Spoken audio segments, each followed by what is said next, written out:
basta't ang ating gustong gawin ay hindi naman masama sa atin o sa ating kapwa.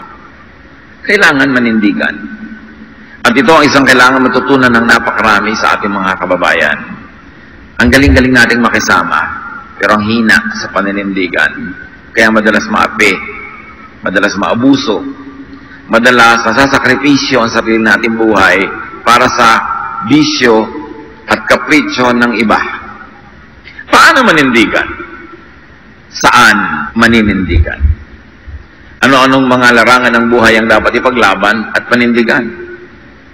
Choose your friends and companions. Isa yan sa unang-unang dapat panindigan natin. Hindi kahit sino na lang nakasama nyo, yun na yung kaibigan nyo.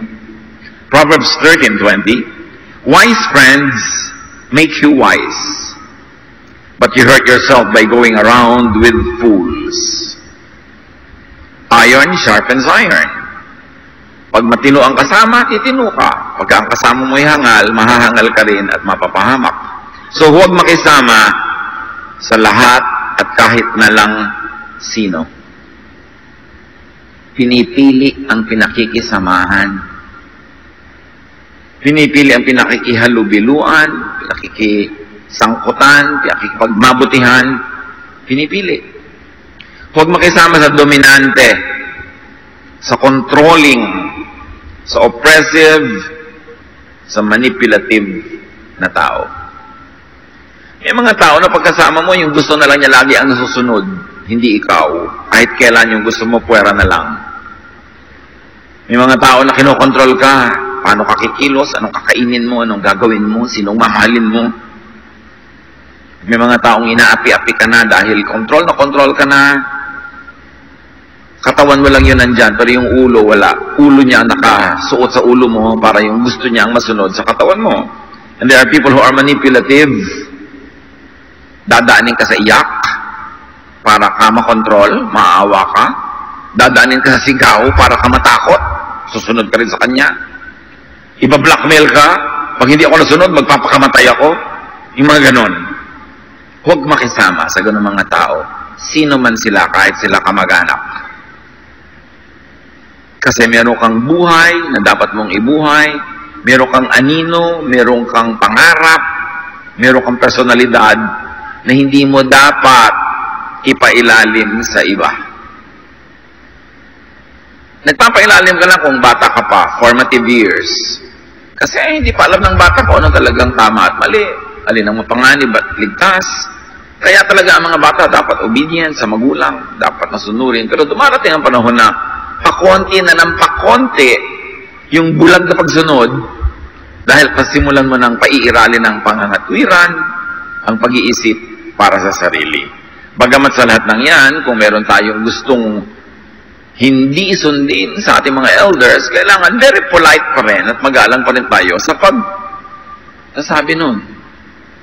Dumarating ang panahon na nagkakaroon ka na talaga ng malinaw na kagustuhan sa buhay, malinaw na mga layunin.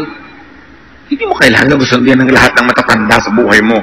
Kahit hindi yun ang gusto mo sa buhay. Pero maging polite ka, ayoko po kayong sundin po. At bakit? Kasi hindi naman po yan ang talent ko, hindi yan ang calling ko, hindi yan ang gusto ko sa buhay ko. Polite ka pa rin. Pero pwede kang mag-disagree. Kanya-kanyang buhay tayo kahit tayo magkakamag-anak, magkakapatid, mag-aasawa. May mga iba tayong personalidad na dapat mangyari. At kawawa yung tao na nabuhay na lang at inabutan na ng kamatayan, hindi niya na ipabuhay ang tunay niyang pangarap, hindi na niya mahal ang tunay niyang mahal, hindi niya nagawa ang tunay niyang gustong gawin, tapos namatay na lang siya, taging alikabukang kanyang katawan, sayang. Very importantly, sa paninindigan, do not give in to bad people. Do not accommodate and follow bad people. Masamang tao. At ang bad dito, napakahulugan natin, hindi lang yung morally wrong. People who gets you, or those who gets you into a lifestyle of trouble, of hardship and difficulty, a lifestyle of disadvantage. Importante na tayo ay namimili ng pinakikisamahan. At bad para sa atin, kahit sila mabait, kahit sila tunay ay morally mabuting tao, kung ang pagsunod natin sa kanila, lugi tayo. we are put at a disadvantage. Hindi kailangang makisama sa ganong uri ng mga tao. Proverbs 25:26, when a good person gives in to the wicked, it's like dumping garbage in a stream of clear water. Pag ang mabuting tao ay sumusuko at nagbibigay, nagpaparaya sa masama, para daw na nagtatapo ka ng basura sa isang napakalinis na batis. At ang batis na yun ay ikaw at ang basura ay siya. Pag pumapayag ka sa masama. And remember, we say masama, hindi lang morally wrong, kundi yung masama para sa'yo. Halimbawa, hindi naman morally wrong na magmedisina, mag-aral ng medisina. Hindi naman yung para sa'yo kasi hindi yun ang talent mo. Di masama yung para sa'yo. Kaya dapat, tatanggi ka. Mag-aaral ka ng medicine, hindi rin naman matutuloy kasi hindi bagay sa'yo. Later, ikaw ay medicine dropper. Kasi magda-drop ka rin eh. Hindi mabuti para sa'yo. Although mabuti sa iba. Psalm 1:1 and 3. God blesses those people who refuse evil advice and won't follow sinners. Pag evil ang advice, no matter who the advisor is, don't follow. Hindi lahat ng advice ng matatanda maganda, ha? Hindi lahat ng advice ng mga edukado at marunong ay maganda. So pipiliin mo. Hindi lang kung sino ang nag-a-advise, kundi kung ano ang advice. Marami nga mga religious leaders, hindi rin maganda advice. Ipapaapi ka lagi. Ang concept kasi nila ng kabanalan ay yung laging willing maapi. Kaya lugi ka pag nagpa-counsel ka sa isang religious leader na ang kanyang paniniwala ay napakalaking kadakilaan ang magpaapi. Yung babae ka na ginugulpi, pinapahirapan, inaabuso, kinakawawa ng asawa mo, tapos ang i-advise pa sa'yo, magtiis ka't pasakop dahil lalaki siya. Yung mga ganong cultural readings, dapat ibagay sa panahon. Dahil nung araw, bawal din kumain ng alamang. Ba't kumakain ka na ngayon? Hindi lahat ng nakasulat ng unang panahon, effective hanggang ngayon. Sinasala kay Kristo, kay Jesus. That's why you use the Jesus filter. Sabi mo, advisor, bakit po nyo ko pinapayuhan na magtiis? Binubuhusan ako nung kumukulong mantika. Pinaplansya ang mukha ko, ginugulpi ako, binabalian ako, inahagis ako sa hagdan. Tapos sa video pa rin yung verse na yan. Papasabayan kay Kristo? Na niyong babae nga na nahuli sa pangangalo niya, hindi ipinabato. Ako ni hindi nangangalo niya, ipinapabato niyo ako. Anong klaseng advice yan? So kailangan sa mga ganyan, paninindigan. Ito mga taong hindi nakikinig sa pangit na advice, they are like trees growing beside a stream. Trees that produce fruit in season and always have leaves. Those people succeed in everything they do. Sino ang laging matagumpay? Yung hindi nakikinig sa maling payo. Silang namumunga. Ikaw, likas na likas sa'yo na gusto mo magnegosyo, gusto mo mamuhunan, feel mo talaga mapapaunlad mo yung negosyo. Darating ang kung sinong kontrabida sa buhay, nakakamaluging. Na lang, namasukan ka na lang sa City Hall, kahit may baka, may bagyo, may lindol, susweldo ka tuwing akinset katapusan. Hindi yun ang calling mo. Hindi yun ang good for you. In fact, it's bad for you. Pag may pangarap ka, tapos gusto kang i-clip ng mga iba, ang pakpak mo, gusto nilang itali, pigilin kang lumipad, huwag kang makinig. Meron noon, mga kabataan na gustong magpunta sa malayo para makipagsapalaran, pinipigil ng matatanda, sabi kung niyang pigilin, may pakpak yan, hayan yung lumipad. Ganun talaga. Huwag nating pigilin ng mga tao para sa ating pansariling kapakanan. Anak, huwag ka na lang mag-aral sa bayan o sa syudad. Dito ka na lang, samahan mo ako mag-araro. Well, hindi masama, pero edi pinigil mo ang kanyang pangarap. Pinigil mo siya para sa iyong sarili. O sinamahan ka niya mag-araro, tapos tumanda ka at namatay. O ngayon, siya'y bata pa. Ano na mangyayari sa buhay niya? Hindi niya nagawa ang dapat niyang gawin sa tamang panahon. Yan ang tigilan natin mga kapatid, pangdodomina sa kapwa, pangkokontrol sa buhay nila para sa pansarili lang nating kagustuhan. Yung gusto natin para sa sarili, gawin natin para sa sarili, pero hindi kailangan maging props at kasangkapan ng iba para sa sarili nating mga kagustuhan. Hindi yan pasa sa Jesus filter. So you stand against bad people, or counsel, or requests, and demands. Alam mo na wala kayong pera. Ang gusto pa ng anak mo, gusto ng asawa mo, isang pagkabongga-bonggang party. No! Tatamlay yan, iiyakan ka, luluhaan ka. No, kasi hindi natin kaya. It is a bad request. It is a bad demand. Hindi laging sunod ng sunod. Huwag tayong magpapa-emotional blackmail. Kasi napapahamak ang marami. Paano maninindigan? Saan maninindigan? Do not worry about bad people's opinion of you. And again, yung bad is not the morally wrong, kundi yung bad for you ang gusto nila. Huwag mo silang pakinggan. Hayaan mo silang magreklamo tungkol sa iyo, pag-usapan ka, pintasan ka. Ang mahalaga, yung sarili mong buhay, in your own space and time, ay maayos. Ecclesiastes 7:21, don't listen to everything that everyone says. Don't listen to every comment. Lalo na sa Facebook. Gusto mong lumungkot sa buhay? Magbasa ka ng mga comment ng mga tao. 80% lulungkot ka. 20% mas lulungkot ka. May nagpasaya na ba dyan na comment? Konting-konti. Proverbs 29:25, it is dangerous to be concerned with what others think of you. It is dangerous to be a crowd pleaser. You cannot and do not please everyone, especially the bad. Again, the bad means bad for you. Maybe good for others, but not for you. Matutong magsabi lang sino ba sila? Yung iba sasabi lang, Kebs. O di, tahimik ang kalooban.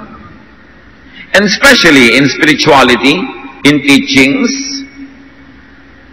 Galatians 1:10, does this sound as if I'm trying to win human approval? No, indeed. What I want is God's approval. Am I trying to be popular with people? If I were still trying to do so, I would not be a servant of Christ. Paul speaking. Ang daming katuruan ni Paul sa lungat sa kaugalian ng Israel, sa lungat sa nakasanayan, at sa lungat sa kagustuhan maging ng mga ibang conservative Jewish Christians. Pero ganun pa man, hindi yun ang nalintana ni Paul at buong tapang niyang itinuro ang itinuturo sa kanya ng Espiritu ng Diyos. Kahit ito, hindi yun ang uso at popular na doktrina nung panahon. That's a true prophet, a true visionary, a true sage, a wise person will contradict the world if the world is foolish. And if 1 billion people said a stupid thing, it's still stupid. Hindi mo kailangan maging crowd pleaser. Hindi dinadaan sa demokrasya ang karunungan, lalong-lalo ang kaliwanagan na nagmumula sa Espiritu ng Diyos. Hindi kailangan popularity ang habulin mo. Lahat ng visionary, lahat ng propeta, sa simula, hindi sila popular. Kinakalaban sila ng establishment kasi yung establishment ayaw ng change, ayaw ng pagbabago kasi baka mawala ang kapangyarihan nila. Pero ang tunay na nakikinig sa leading ng Spirit ay hindi kailangang maging takot sa opinion ng iba. Paano maninindigan? Saan maninindigan? Set limits to what and how others can impose on your will. Lagyan ng hangganan, lagyan ng bakod, ang pwedeng maging impluensya, pakikialam, panghihimasok sa iyo ng kapwa. Maging ng iyong asawa, maging ng iyong magulang, maging ng anak. Dapat alam nila kung hanggang saan sila pwedeng manghimasok. And you have a private inner sanctum na hindi pwede. Yun ang paninindigan. Yung mga mag-asawa sa simulang-simula pa lang na kanilang pagsasama, dapat clear na yon. Dear, hindi ako naglalaban ng medyas. Kung gusto mong magkasundo tayo, huwag mong palaban sa akin. Dapat clear. Pero marami kong ibang lalaban. Gusto mong laban ko ang lahat ng kortina ng buong templo? Gagawin ko. Gusto mong ipagluto kita? Kamutin kong likod mo? Pwede. Pero may ayaw ako eh. Yung ayaw ko, huwag mo ipilit. Dapat clear yun. Hindi yung buong buhay mo lumuluha ka tuwing nilalaban mo yung medyas niya. Dahil ayaw mo pala. Ewan ko kung bakit mo ayaw. Pero ayaw mo eh. At meron kang karapatan doon. Meron naman mga ayaw na pwede mong i-adjust dahil hindi mo ikamamatay. Pero meron talagang mahalaga sa'yo kahit hindi mahalaga sa kanya. Turuan mo siyang pahalagahan yun. Natatakot ka sa ipis, nagtatatakbo ka tuwing may ipis. Sabi niya, ipis lang yan, natatakot ka. Ipis lang sa'yo. Pero sa akin, ipis yan. Hindi ka takot. Buti, ako takot. Huwag mo kong piliting maging ikaw. Kasi madalas, pag may kasama tayo sa buhay, minamaliit natin yung malaki sa kanila. Yun lang natakot ka na. Para yun lang nag-isip ka na. Yun lang nagalit ka na. Nagalit siya eh. Kasi nakakagalit sa kanya yun. Buti sa iyo, hindi nakakagalit sa kanya. Sa lagay, kung walang kwenta sa iyo yun, pipilitin mong sa kanya, walang kwenta na rin. Hindi mo papahalagahan yung mahalaga sa kanya.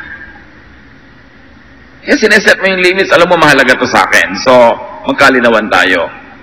Turuan mo sarili mo pahalagahan to. Kasi yung ibang mahalaga sa iyo, papahalagahan ko rin. Di gayan to. Pero may mga area na hindi open to negotiation. It is important to me. And you've got to learn to make it important to you. Proverbs 25:28, losing self-control leaves you as helpless as a city without a wall. And self-control here means control of yourself or control of your life because other people like to control it. Set limits. Serve notice. And what many people have to learn, especially in this country, is assertiveness. Dapat natuto tayo na manindigan para sa gusto natin. Yung, gusto mo bang kumain ito? Ayoko eh. Masarap to, kainin mo. Sige na nga. Yung pinapakain sa'yo, buhay na ahas. Ayaw mo talaga pero lululunin mo na rin dahil nakakaya naman tumanggi, dahil pinipilit niya. Kaya sa Pilipinas, alam niyo kung sino nagwawagi? Sinong laging wagi? Yung makakapal. Yung makakapal ng sikmura, matatapang ang sikmura. Ang tahitahimik niya sa elevator, nagugulo ang gulo niyo. Buhay niyo dahil sa dalawang madaldal na ang lakas mag-uusap. Bakit yung katahimikan namin, dinidisturb nyo ang tenga namin, tinatambakan nyo ng boses nyo? Bakit? Basurahan nyo ba ang tenga namin? Hindi ba public space ang elevator? Ba't kailangan kong marinig ang problema mo sa asawa mo? So pag nasa elevator, respect people. Yung mga tenga nila kasi, dinig na dinig ang boses nyo. Minsan, inis ka, nagtitiis ka na lang dahil bakit ang gulo nitong dalawang to? Bakit ka magtitiis? Isawayin mo. Public space yun eh, hindi nila yung private space. Hindi tayo marunong mag-assert. Laging tiis ka na lang. Patay ka na lang. Lagi na lang kilos ape, ugaling alipin. Hindi naninindigan kahit natatapakan na, kahit kinakawawa na. Yun kasi ang virtues na itinuro ng matandang relihiyon dito sa Pilipinas. Magtiis ka anak, bumawi ka na lang sa langit. May awa ang Diyos. Maling pag-represent sa Diyos yun. Because Jesus sets us free. Pinapahalagahan ng Diyos sa ating nadarama, ang ating layunin, ang ating mga minimithi sa buhay. So don't lose control of your own life only to give control to others. Na sila ang may control sa buhay mo. At para mangyari ang lahat ng ito, be self-supporting, be independent, be autonomous, especially financially. Siyempre, kung umaasa ka lang sa iba, wala ka ngayong masyadong choice, kundi sumunod-sunod na lang. Kung may utang ka sa iba, siyempre, tumatawa ka kahit hindi naman nakakatawa ang joke niya. Kung ikaw ay nag-aasam sa kayamanan ng iba, umaasa-asa, lagi kang nakabuntot. Wala kang sariling orbit. So earn, make, and deserve your money, your keep, your wage, and even your profit in your business. Kasi kailangan mo ng certain degree of financial independence para hindi mo kailangang laging makisama. Sabi nila, meron tayong close family ties, we are very good neighbors, maganda tayong makisama. Madalas, ang dahilan lang nun, kasi kailangan natin ang tulong nila. Kaya katulong ng tulong sa kapitbahay para pag nangailangan ka ng kotse niya at nanganganak yung asawa mo sa madaling araw, ay mahiram mo. Kaya kita nyo sa mga neighborhood na mga magkakapitbahay ay mayroong certain degree of economic affluence, may mga kaya, may mga kanya-kanyang gamit, hindi sila sobrang nagpapakisamahan. Kasi hindi nila kailangan. Ngayon, kung ikaw ay may kaya, wala kang kailangan sa kapwa, ang bait mo pa rin, nakikihalubilo ka, nakikisama, yun ang tunay na pakikisama. Pero yung nakikipagmabutihan ka lang dahil umaasa ka sa tulong niya o kailangan mong tulong niya, hindi totoong pakikipagmabutihan yun. It's only wisdom because you need something. So kung gusto mo maging talagang malaya sa kontrol ng iba, kitain mo ang kakainin mo. Kitain mo ang gagastasin mo. Para kung gusto mo sabihin sa kanyang, no, I don't like to go with you, pwede. Ayokong kainin ang ipinapakain mo, pwede. Kasi hindi ka nakasandal. Kaya yung mga interdependence na yan, mga close family ties, madalas ang dahilan yan, poverty. Kailangan mo lang kasi. Ngayon, kung talagang hindi mo na siya kailangan, ang close mo pa rin, mapagmahal ka pa rin, yun ang tunay na love. And we should aspire for that. Yung pakikitungong kusang ibinibigay, hindi lang hinihingi ng pagkakataon. Kailangan meron kang kinikita, meron kang independence, para hindi ka obligadong makisama. Nakikisama ka lang kung gusto mo. Dahil gusto mo. Romans 13:8, be under obligation to no one. The only obligation you have is to love one another. Huwag kayong magkaroon ng sagutin kanino man. Huwag kayong umasa, huwag kayong umutang para hindi nyo kailangang makisama kung ayaw nyo. Ngayon, wala kang kailangan, nakikisama ka, busilak na kalooban. Magandang puso ang pinagmumulan. So, kailangan meron kang sariling anino, sariling orbit, sariling pagkatao. Kaya mahalaga at inuturo sa Bible, 6 days you shall work, on the 7th you will rest. Ibig sabihin, magtrabaho ka, kumita ka. Huwag kang laging nagpapahinga. 1 day out of 7 lang ang pahinga. Hindi 7 over 7 at 24/7 nakapahinga ka. Kailangan mo talaga makisama nun. Kasi aasa ka sa iba. People of God, do not be enslaved by others' impositions. Be free. Gawin nating goal, maging malaya, manatiling malaya, at magpalaya rin ng iba. Kung ayaw mong kinokontrol ka, huwag ka rin mang-kontrol. Ito ang gusto mong isuot, edi isuot mo sa katawan mo, pero huwag mong isuot sa katawan ng may katawan, hayaan mong isuot niya ang gusto niya. 2 Peter 2:16, you are free, but you must not use your freedom as an excuse for doing wrong, especially for controlling others. 2 Timothy 1:7, sapagkat ang espiritong ibinigay sa atin ng Diyos ay hindi espiritu ng kahinaan ng loob, kundi espiritu ng kapangyarihan, pag-ibig, at pagpipigil sa sarili. Hindi virtue na maging mahina ang loob to the point na kinukonsente mo ang mang-aapi dahil nagpapaapi ka. Kinukonsente mo mga dominante dahil nagpapadomina ka. Hindi ka nilikha ng Diyos para maging anino ng iba. You are wonderfully, powerfully, lovingly created by God. Huwag mong pagtaksilan ng Diyos sa pagtalikod sa kanyang disenyo para sa iyo. Dahil ang pinaiiral mo sa buhay mo ay yung gusto ng iba. Kailangan yung gusto ng Diyos ang mangyari sa iyong buhay. So do not personally impose on others, even if you could. Hindi ko mo pinapakain mo, tinutulungan mo isang tao, kokontrolin mo na. Ang Diyos nga, pakain tayo, nilikha tayo, pero hindi tayo kinokontrol, binibigyan pa tayo ng free will. Tayo pa, na nagbibigay lang ng konti-konti, paminsan-minsan, kokontrolin na natin ang kapwa. 2 Corinthians 12:14, ito ang ikatlong pagpunta ko riyan, sabi ni Paul, at hindi pa rin ako magiging mabigat sa inyo. Isa laging inuulit-ulit ni Pablo na tema sa kanyang mga sulat, pagpupunta sa mga churches, hindi siya pabigat.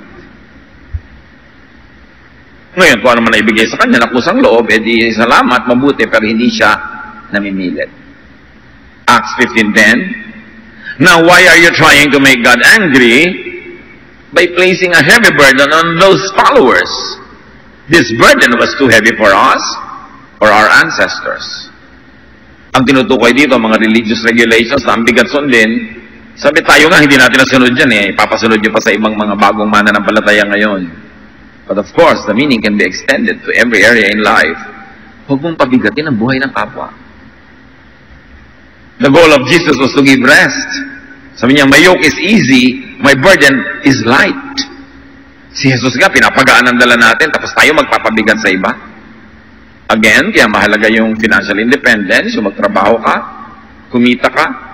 Kung kaya pa ng katawan mo, hindi ka masyadong bata o matanda o wala kang sakit, sikapin mong tumindig sa sariling paa para hindi ka pabigat sa kapwa. Napakarami kasing pabigat. Kasi maraming martir. Bakit maraming pabigat? Pinapayagan ng mga martir. Nagmamartir sila.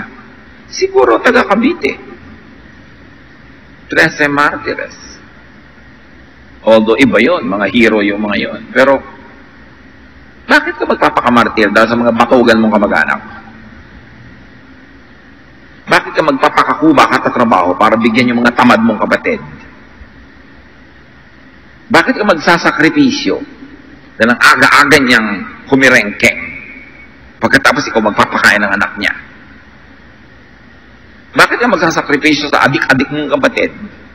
Hindi nag-aral ang pinag-aaral, katamad-tamad, ang dami-daming binuntis, tapos ikaw ngayon magpapagatas. Kaya maraming ganyan kasi kinukonsente natin. Maraming tamad kasi maraming sobrang makisama sa tamad. Kung may papakisamahan kayo, yung masipag, huwag yung tamad. Sabi nga ni Paul, if anyone does not work, let him not eat. Hindi siya nagtatrabaho, ay di huwag siyang pakanin. Lagi tayo, give to the poor, give to the poor. Hindi masama, good yun. But why don't we start giving to the deserving? Yung nga magulang o yung kapatid mo, walang-wala, bigyan mo siya. Eh ako po na lagi nagtatrabaho, kailan niyo ako bibigyan? Ako na laging nagsasakripisyo, kailan niyo ako iisipin?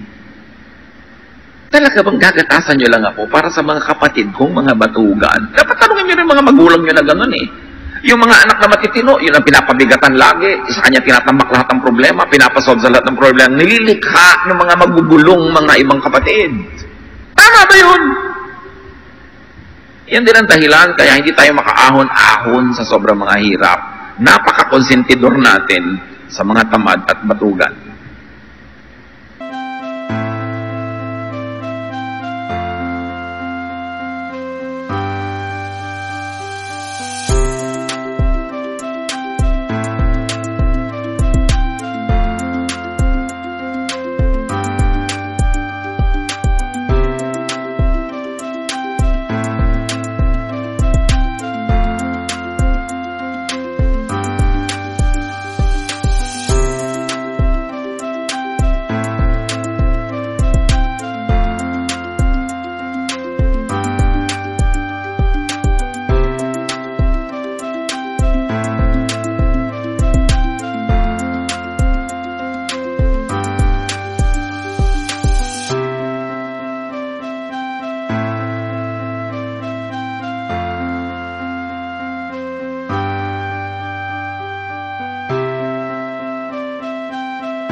Laging binibigyan ng pabor.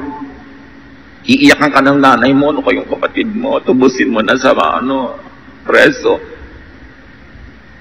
15 beses ko na pong tinubos siya.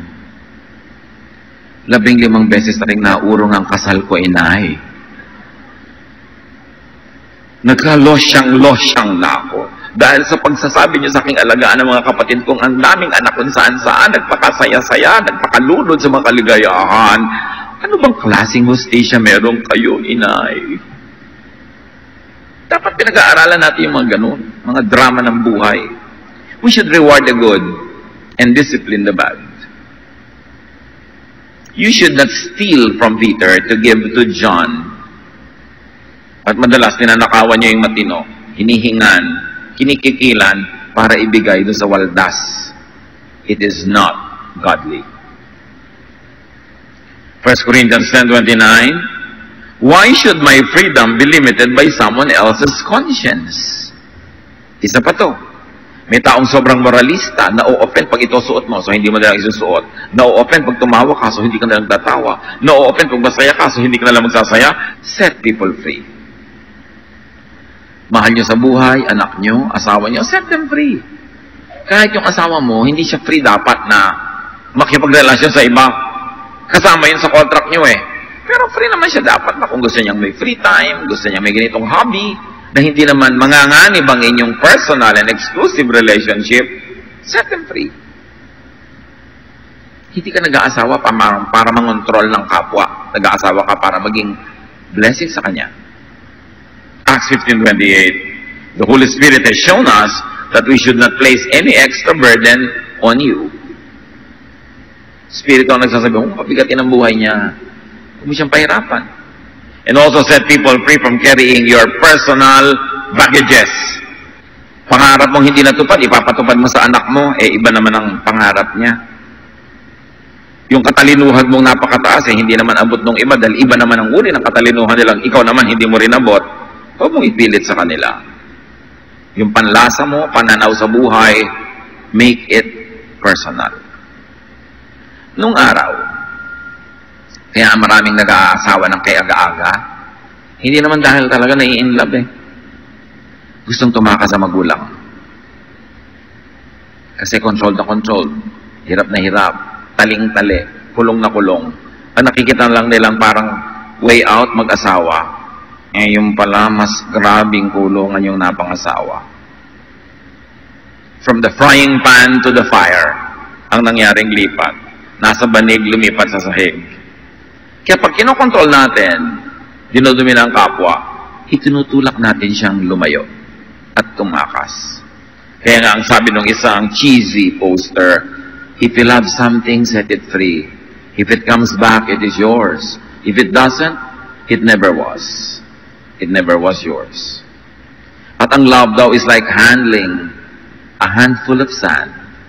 Squeeze, hold tight, and it slips through your fingers. Relax, and it stays. Ganon din ang mga tao. Gusto nating nandiyan sila sa ating tabi matagal, madalas, huwag nating sakalin. Huwag nating talian, huwag nating kontrolin, kasi ibon may layang lumipad. Yung kapwa-tao mo pa. 2 Corinthians 11:9, sabi ni Paul, I have not been a burden to you in the past, and I will never be a burden. Happiness is in paninindigan, seldom in pakikisama. It is being free from others. Being free to obey God and God's will in your life according to God's design for you. And happiness is also in setting others free. Pag may pinapalaya ka, hindi lang siya ang lumalaya, ikaw din. Bakit? Pag itinali mo siya,